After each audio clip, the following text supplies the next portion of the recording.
Hello, and welcome back to the show, World War II Books, Where to Start. I'm your host, Jock Colville, here in Churchill's office, ready to take some dictation. Today we'd like to do some biographies. Haven't done these in a long time, so I've got a lot of material built up, and away we go. First up is going to be Admiral Bill Halsey, Van Glare Central. Alrighty, this is 2016, and it's by Thomas Alexander Hughes, and it's 544 pages print. I did it on audio. I went into this without any expectations, thought I should know something about the guy, but didn't expect much. American animals can kind of be dull as dishwater sometimes, I think, and I wasn't thinking I was going to get too much out of it, but I ended up really enjoying this. He had a long storied career, and he makes a big deal out of Halsey and MacArthur are the only two people in American military history who spent their entire lives within a military cocoon or military family. Both men's fathers being in the service themselves when they were born, and having grown up with their father in the service, then of course they went right into the service themselves and lived their entire adult lives pretty much within it. So he makes a big deal out of that. And his father being a Navy guy, he also kind of tries to parallel their lives, their naval careers, although not too successfully. Halsey's father had an interesting career just for its run-of-the-millness, I guess, commanding more or less a war prize, Hulk, from the Spanish-American War in the Philippines. His big deal was getting the ship back to the West Coast through a major storm. That was the high point of his career. Halsey started with destroyers and commanded a destroyer during World War I, doing some sub-chasing off Ireland with no confirmed kills, a few attacks. Who knows if they were attacking anything or not. It was the early days of ASW, obviously. But he learned the ropes, if you will, in World War I.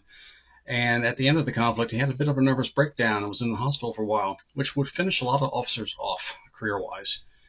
But his superiors kind of thought he was worth keeping and holding on to, and did not get rid of him for having that ability.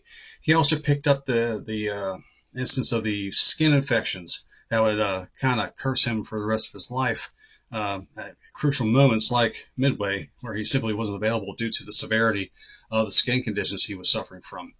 So that was pretty interesting. You get the standard family stuff, courtship of the wife and the kids. And the thing about this is it's not the usual, she was a beautiful woman and was loving and supportive of him throughout his career.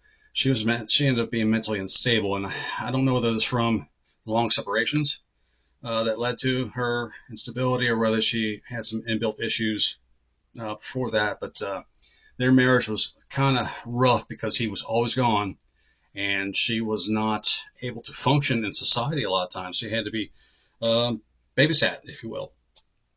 And post-war, she finally was put away into an institution when it just couldn't be handled anymore with the therapy of the time and the medicines. So it's kind of an unusual story there from that viewpoint, that his marriage wasn't hunky-dory and didn't ride off to the sunset too well. So that was different stuff there. And then, of course, World War II. Oh, I should say he also served as naval attaché to Germany in the early Nazi period. I think like last legs of Weimar and early Nazi period. He confined himself to strictly military writing. He didn't attempt any political insights in his reports back home. It said he made one brave trip to the Soviet Union. Unfortunately, there's no details there. The author doesn't go into that. I'd like to know what he saw, where he went. Probably Moscow, Leningrad, I guess.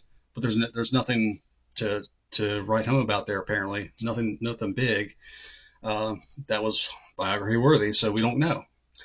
But then, of course, he's built up his seniority, he's built up his command structure, or command legacy, if you will. He was in destroyers, but became an aviator late in life.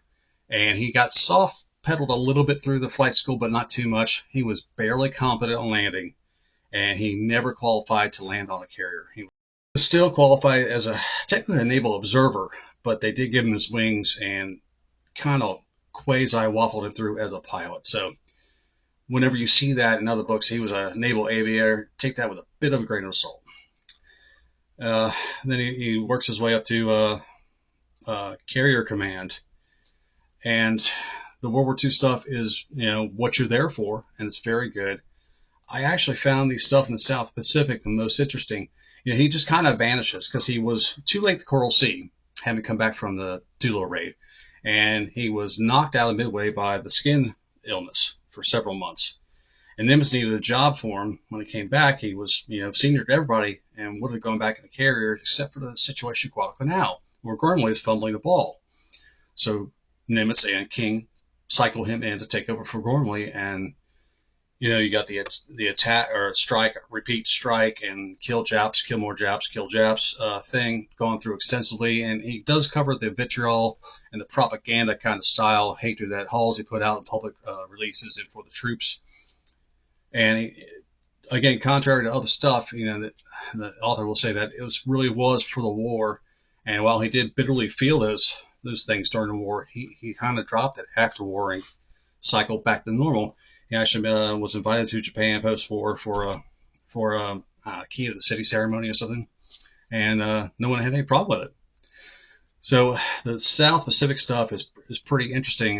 The argument over how far up the Solomons do we go, where do we leave frog, where do we land, and not everything was hunky-dory. He kind of gets faulted for the New Georgia landings and the slog that was, but after that they learned their lessons, and all of their subsequent invasions and amphibious operations went pretty much according to plan. And he's out in the wilderness for about a year and a half there until the Solomons campaign wraps up and MacArthur's ready to go to the Philippines. So then again, look around for a command for Halsey. Well, we'll split the third fleet, fifth fleet thing and make it two operating platforms, with Halsey and his staff and Mitchell and his staff alternating. And or was it Halsey or was it Mitchell or was it Spruance? So away we go to the Marianas big debate over getting the carriers versus close air cover, to Halsey's big shining moment at the Battle of Leyte Gulf and all the shenanigans, and as the author says, rivers of ink spilled over this decision to dash north to get the decoy force rather than guarding San Bernardino Strait. And no matter how you feel, everything's okay up there, but his landing hook's out of commission. This one's got to be made on brakes alone. Watch the tires spit rubber.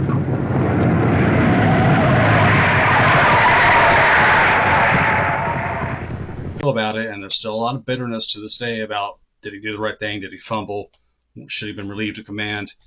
I think the author covers it fairly well and fairly neutrally, without trying to make a case either way. There's a lot to be said on for both things. And how you're gonna feel about it, is obviously up to you. But I think, I shouldn't say.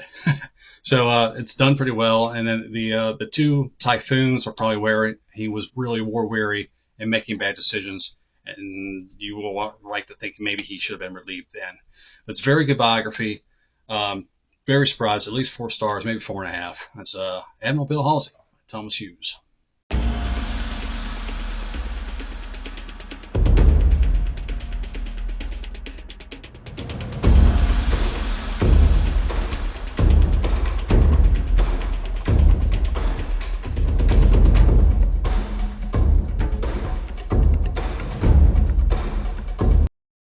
And then switching gears to a entirely different kind of personality here. The Secretary, Martin Borman, The Man Who Manipulated Hitler by Jochen von Lang. And this is from 81, 344 pages, main body. I was asked a while ago in a message on YouTube about Borman. A viewer was interested in what happened to him and did he possibly die in South America, and were his bones then flown back to Germany to be discovered there, so the Nazi hunters were thrown off the track. Well, this will answer your questions right here. The answer is definitively no. He never made it out of Berlin. And if they had believed Arthur Axmann during the Nuremberg trials, they would have found his body right then, and there would have never been any controversy to begin with. However, Arthur Axmann was not believed, and the Nuremberg guys were not willing to take the time and resources to go hunting for a body in Berlin in the fall of 45. As you may well understand why. There's probably like, no, let's just get on with the trial, shall we? So Borman, of course, is a Class A turd, power monger, behind the scenes, never wanting power for himself, portrayed as the brown eminence, and a threat to everyone, with a long memory and a lot of vengeance in his soul. And this will do nothing to dispel that image. Starts humbly in the Freikorps situation after World War One, and is pretty ruthless right from the start. He's not shying away from murder. He got busted for complicity in murder, along with Rudolf Huss of later Auschwitz fame, and jailed for a while. And that was great street cred for a Nazi in the early days, right? Did some jail time for murdering an opponent of the Nazi philosophy. Instant street cred. But he had to work his way and worm his way into the Nazi hierarchy and the machinery. And he had to find his footing in what he was good at. And what he wasn't good at was public speaking, not at all. He made a couple speeches and was roundly booed and dismissed, and he quickly figured out that wasn't his path. So he went where the money was. And it was the Nazi relief fund for old fighters and street fighters who were wounded in street brawls with communists and whatnot. He would dish out the hospital money. And he manipulated that fund and grew that fund with obligatory donations from members of the SA and the party leadership, and got to be distributing funds and working his way up through there. Wormed a good marriage with the woman's father, was a kind of a bigwig in the Nazi movement, early Nazi movement too, and worked his way up there, and then got into Rudolf Hess's office as his secretary, not knowing how that would work out, but figuring it was close to the levers of power. I'll camp out here and see what happens. And of course, his big moment comes during the war when Hess goes cuckoo, and you really can't say it's anything but that, and flies to England. Hess takes over that office, doesn't become deputy Führer, but he takes over Hess's office and effectively leader of the Nazi party. And from there on, he's in like Flynn, and he is everywhere Hitler is, his constant shadow for the rest of the war. So the stuff that is really complex in here and will make you kind of cross your eyes a little bit is the office politics and how Borman manipulated people and got back at people and used bureaucracy and poison pen letters about so-and-so's activities do not accord with blah, blah, blah, and this is not in the party philosophy, and this directly contravenes what Hitler wanted to do. How he constantly manipulates people to their detriment to raise his own power, and he's got the memory of an elephant, so whenever Hitler says, I need some kind of document, well, Borman remembers what it is and where it is and goes fetches, and when Hitler's mad at somebody, Borman's right there with, oh, you remember when he said this about you, or remember when he opposed you on this policy? He can remember the date and quote the guy's words right back at Hitler right then and there and get his revenge secondhand, if you will. And Hitler trusts him implicitly to be his dog's body. He never suspects him of anything. He knows Borman doesn't want power himself. He's there just to bask in the shadow of the glory. And this is just what it is. So that can be some tough reading. I didn't quite get all of it, not working in an office myself and not knowing how to never having to climb a corporate ladder. There's no equivalent for me to grok there. So some of that is kind of tedious, and I got to plow through it. But considering the boringness of this guy's life and his single-minded pursuit of shadow power, it was surprisingly readable. There's really no sex appeal, even though he had a mistress and wanted to do a menage a trois and have kids with the mistress and encourage German husbands to take more than one wife. There's really no sex appeal to this guy. There's no salaciousness that comes through the pages at all. Most of the Nazi goon squad really didn't. They were trapped in a uniform and just mindlessly repeating Hitler stuff. So this guy, he doesn't really ever come to life as like an individual human being. He's just a cog in the machine who likes to grind an axe, and still fantasizing end of the war about ultimate power for himself, and the ultimate satisfaction was getting rid of Goering and seeing Himmler shown the door too. That was his capping moment, and it's just the unreality of you're pursuing this while the whole roof is literally, I hate to use the word literally, but the whole roof of the country is falling in on you, and it's the end of everything, and you're going to get hung if you get caught, and if you get to the Russians, they're going to shoot you.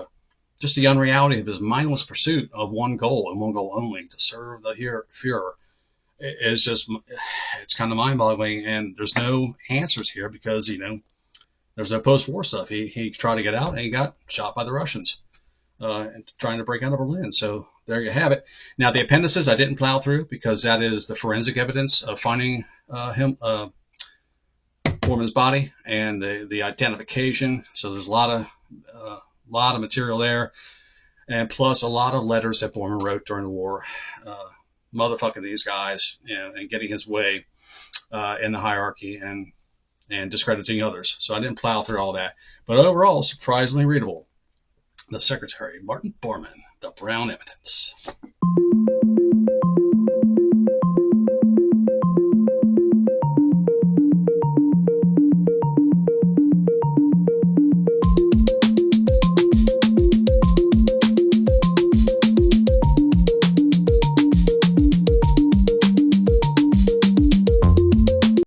Okay, and then we got a 1-2 punch, because these are basically the same thing.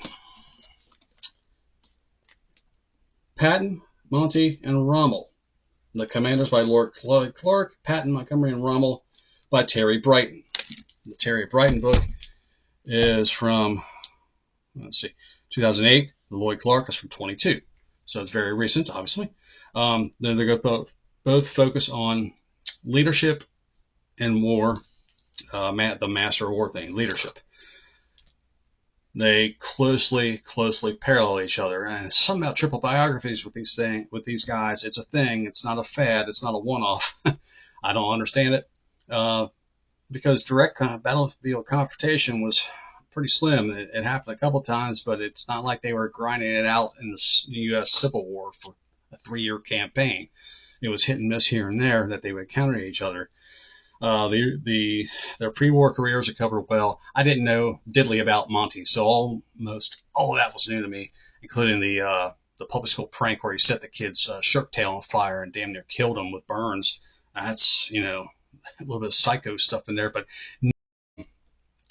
so I did see some different Patton stories that I didn't pick up in the biographies I read of Patton about hitting or kicking or beating the horse that threw him and injured him in the 30s in Hawaii. It got a little more into the thing about the affair with his wife's niece. Rommel comes across as pretty plain Jane. Prussian. He's not a Prussian, but he's like he's next best thing to a Prussian, right? Just do your duty and be a good soldier and all that. His arrogance comes through, and his demand for the poorly mérite that he thought he had earned, and accept no substitutes, that comes through pretty strongly.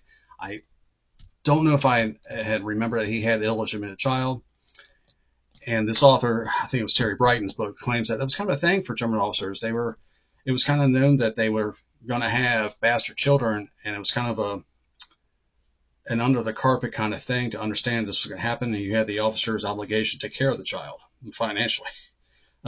German subculture I knew nothing about. Okay, so the war stuff is what you expect. There's real no surprises there. They go back and forth with roundabout all three of them. And of course, the big deal here is Monty and Ike, right? Monty and Ike, Monty and Patton, Monty and Ike, Monty and Patton. And if you read any of that, you've read a lot of it. There's nothing new or shocking there, but more from a Monty perspective, it's kind of more enlightening. Now, I will say, Terry Brighton, at the end of the last Monty section in here during his retirement, drops a bomb that I had no idea was there. It stopped me flat cold what I was doing. I was like, back it up, let's hear that again. I couldn't believe it. I've never seen this in any History Channel or other documentary or whispered about in any other book I've ever read. Not even maybe I missed a footnote. And I don't know whether this is corroborated by other writers. And I'm going to tease it here, but I'm not going to say it out loud because it's kind of nasty and kind of makes you rethink everything you know about Monty or think you do. And it's a reputation ruiner. It could be one of those deals. If it was exposed and make a big deal of today, they'd be ripping down statues in England. And I'm not kidding. So I'll leave that there for you to find out on your own. And they're both good. Lloyd Clark is the better writer. He's just got the smooth flow. He's got the tone. He's got the ability. He's slightly better than Terry Brighton for smoothness. But he does not have that same story about Monty. So take your pick there. Are they both worth rating? I did it as a 1-2 punch. See what they're all about. They're both fine. 3 stars each. Pat, Montgomery, and Rommel, our lovely trio.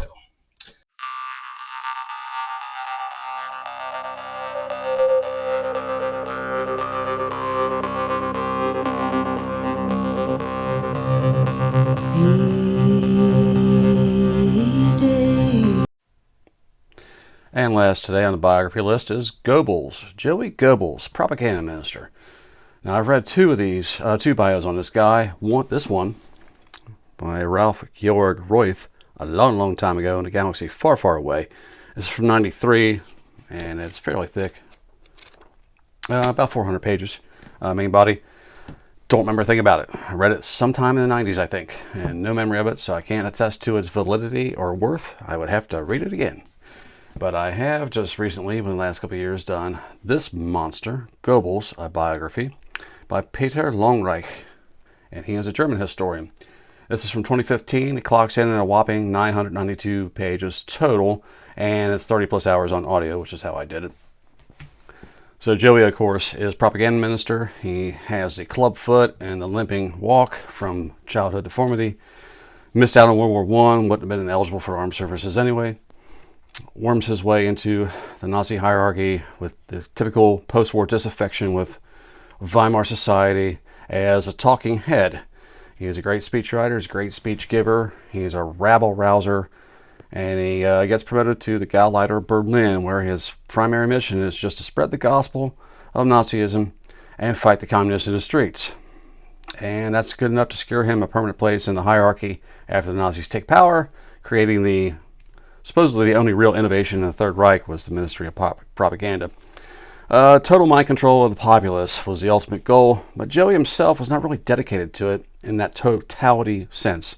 He realized that pumping propaganda down people's throats 24 hours a day and nothing but propaganda without any release for popular sentiment or popular music was a drastic mistake. So he did allow for, admittedly, only Germanic and approved musical pieces, but he did like to pepper the radio broadcast with musical fare and operas on the radio and that kind of thing, as well as some non-propaganda news. Just, I guess you call it local interest or local color kind of pieces. So he was savvy that way, and he realized that movie-wise, because he had control of the film industry too, that not every film made had to be drop dead serious, blatantly promoting the Nazi cause, but it should all be Germanic in origin and nature and content. So he was willing to give a little bit of wiggle room there. Now, the guy was infamous for his various affairs, almost breaking up with his wife, Magda, at one point over an actress, with Hitler having to patch the marriage together for the popular face of the Third Reich, because they were like the leading couple. Since Hitler wasn't married, they were like kind of the face of the normality that they wanted to project. And he built his own personal empire over press and radio and film, even extending into other territories. And of course, he gets deranged along with the rest of them as the war goes bad, and they're still living in dreamland, to the point in late 44, early 45, he's commandeering tens of thousands of soldiers to appear in his supposed masterpiece film he produced about Frederick the Great, when at that time anything soldiers should be doing is fighting, right? But not in this cuckoo cloud land in the late regime. Anything goes. And so they just wasted 10,000 soldiers for a month of filming, I think. Just crazy stuff, but that's what they did. Now, there is a moment in the 30s. Hitler liked to go to Gobels' house, just pop in and plop himself in the seat and talk for hours, because that's what he did. He talked. He couldn't shut up. And Gobels and Magda would have to entertain him for hours. But Gobels had a boat on a lake in Berlin. Had a little dock out back of the house. And he and Hitler would go out there and troll around on the lake late at night, just cruising the water.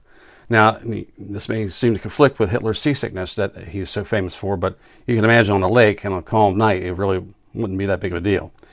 But I like to have this image in my head of a dark lake with these two guys plotting the destruction of the world, or talking about, German history or whatever, just shooting the shit out on the lake, just trolling around at the middle of the night in the mid-30s. It's just a weird image for me, and I just get a chuckle out of it. But that's one of the nice takeaways from this book is he can give you those little quiet moments that you wouldn't ordinarily associate with the Nazi regime. However, there are some deficiencies within his book. He doesn't really talk about Posen, the Posen speech, too much.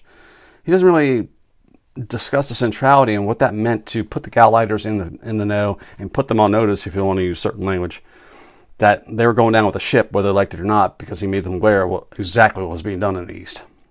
As well, he doesn't really cover his own personal knowledge and depth of knowledge about what was being done in the camps and on the Eastern Front. He had to know, Hitler told him, but how much did he really know of the blood and guts?